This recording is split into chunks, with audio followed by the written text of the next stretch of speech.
In this lecture, I'm going to cover one of the, like in the previous one, I have covered one of the important pillar of the OOP, which was abstraction. In this one, we are going to cover encapsulation. Abstraction and encapsulation, trust me, these two are very simple as compared to polymorphism and inheritance. So this abstraction I have explained, and now it's the turn of encapsulation. Encapsulation is binding of data and methods into a single unit. So encapsulation, what is encapsulation? Repeat with me. Encapsulation is binding of data and methods into a single unit. So this process is called encapsulation. I'm going to cite one very real life example with you all. One real life example is capsule. Are you aware of capsule? Like remember when we were small, we used to be given of like one capsule where half part was containing some different vitamins or some other like half part was आधे part में था कि किसी और चीज का दवा था. In the next part there was some another like for other vitamin and mineral it was responsible, right? So in the similar manner it's about encapsulation. Encapsulation में क्या होता है कि we are binding the data and methods, don't go for the spelling. So binding of data and methods into a single unit, it's the encapsulation. तो आप अगर देखोगे तो encapsulation में methods, okay, and variables, जो कि ये methods are the, I have said, methods are the functions inside the class.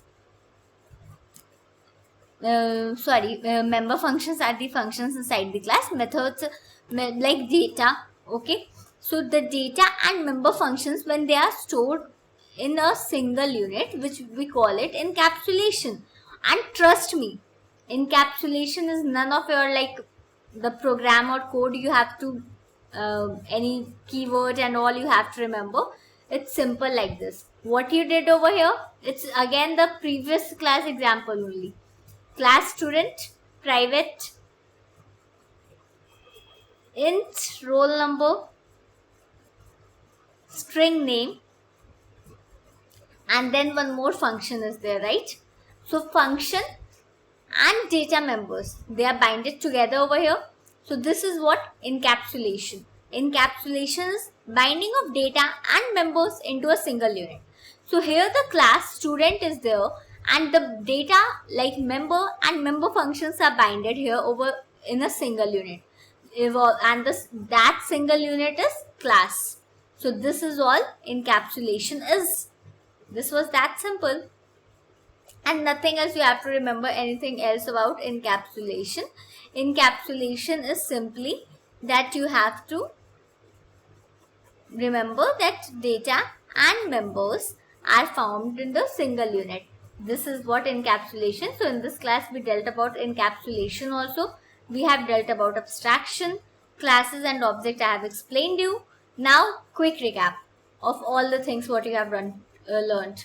So classes are the blueprints, and blueprints means the properties and the data members are which are which are declared inside the class. So that is so what is class? It's a blueprint for the objects, right? And objects are the real entities which exist. What is abstraction? Abstraction is hiding up unnecessary details and showing the only the essential ones.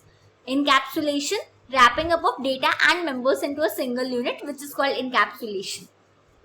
Access modifiers, how we access the property, how we declare the properties inside the class, whether it should be accessed outside, whether it should be accessed inside the class, whether it should be accessed in the inherited class. That is called access modifiers. It's of three types: public, private, protected. So this was whole recap also. This was all for today. Thank you and keep learning.